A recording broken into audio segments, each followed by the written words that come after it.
So in your computer keyboard, this is the arrow key, that is the leftwards arrow, rightwards arrow, upwards and downwards. And suppose if you want to change these arrow keys, that is upwards, downwards, leftwards or rightwards, you can easily change it by taking a screwdriver like this, and after that you can simply press like this.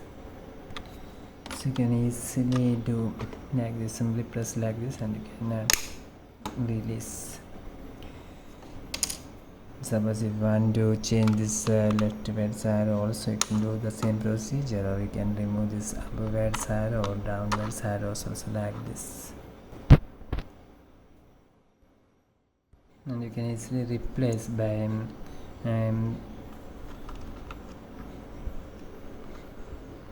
pressing like this.